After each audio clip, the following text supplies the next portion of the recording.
àmọ́ bẹ́ẹ̀ bá ní ò sí àwọn inú ẹni mo ní kẹ́ni yẹn fowó kọ́ ara rẹ̀ àtọkọ̀yà rẹ̀ wàdí náà kọ́lá bí ń sóògùn ní ẹ̀yìn tí sọ́gbọ́n sògùn àwọn èèyàn kọ́lá kó kọ́ ara rẹ̀ lẹ́nà ọkà yóò kẹ́ dùn mí fún mi pé tílẹ̀kẹ́ bá já tán kì í pé mọ́. La ilaha illallah. tó bá lè láyà kó fi kọ́ ara rẹ̀ lẹ̀ kọ́lá tó bá ní káfíń fìdá ẹni tó bá fi rúbọ ẹni tó bá tì síbẹ̀ tóun láyà tóun lè ṣe kó ṣe bó ṣe máa ń ṣe wò. Gbọ́ mi bàbá. Masha Allah. Ṣèkà wọn kan wà nínú àwọn èèyàn káfíń fìdá yìí ni wọn. Tọ́bàn. Àgbo tí wọ́n fi rúbọ ni wọn. Kó ṣàgídí kó lọ kí gbogbo tí wọ́n ń pè. Àwọn àjọ dààmú rẹ̀ wọ́n dààmú rẹ̀ pẹ̀lú gbogbo tí wọ́n ń pè. Masha Allah. Tó ní wọn kò sí. Ọ̀tọ̀ ní kí wọ́n dààmú yàn kó má pè wọ́n. Bẹ́ẹ̀ni. Kó fi rúkìá kó fi lé wọn lọ. Masha Allah. Gbàtí Jésù wíbẹ̀ o. Sallallahu alayhi wa sallam. Tọ̀ ọ̀dà èyí tó fálẹ̀bí tún wí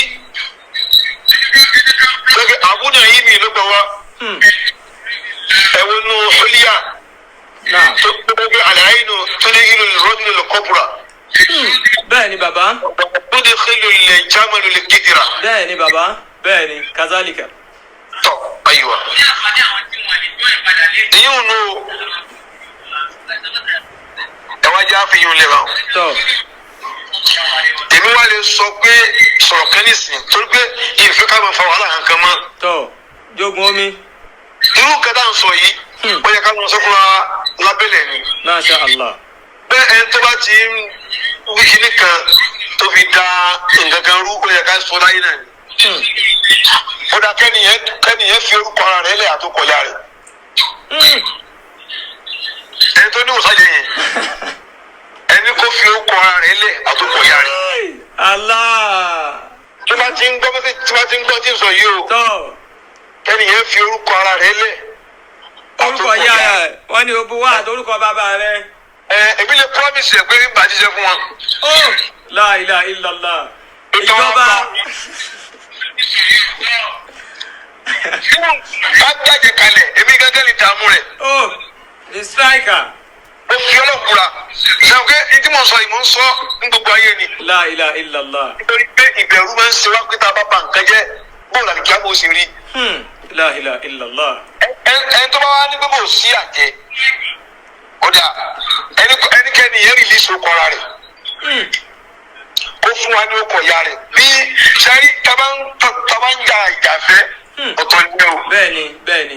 Àmọ́ láti ṣe tàkíkù ọ̀rọ̀ kẹ́ni yẹn fi okọ̀ ara rẹ̀ àtúkọ̀ ìyá rẹ̀ kó láyà kó ṣe wò ẹni kó láyà kó ṣe wò kó fún okọ̀ ara rẹ̀ lẹ̀ àtúkọ̀ ìyá rẹ̀. Ewu mi ò kọ ọ̀rọ̀ báwo kẹ́mẹ́ lógún kọ́kọ́ kọ́ra wọn lẹ̀ àtọ́kọ̀ ya wọn. Wọ́n fẹ́ dúdú ojú àwọn èèyàn.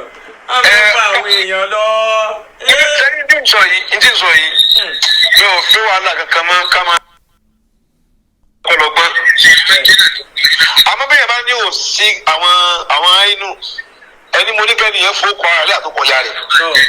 Wàdí náà kọ́lá bí ń sóògùn ní ẹ̀yìn tí sọ́gbọ́n sògùn àwọn èèyàn kọ́lá kó kọ́ ara rẹ̀ lẹ́nà. Ọkà yóò kẹ́ dùn mí fún mi pé tílẹ̀kẹ́ bá já tán kì í pé mọ́. La ilaha illallah. Tó bá lè láyà kó fi kọ́ ara rẹ̀ lẹ̀.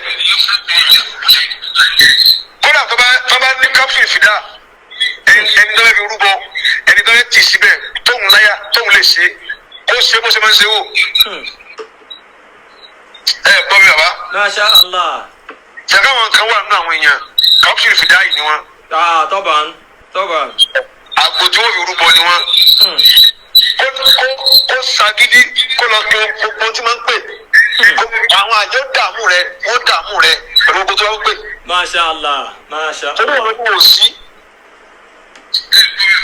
Ọ̀tọ̀ ní kí wọ́n dààmú yàn kó má pè wọ́n. Bẹ́ẹ̀ni. Kó fi rúkìá kó fi lé wọn lọ. Masha Allah. Gbàtí Jésù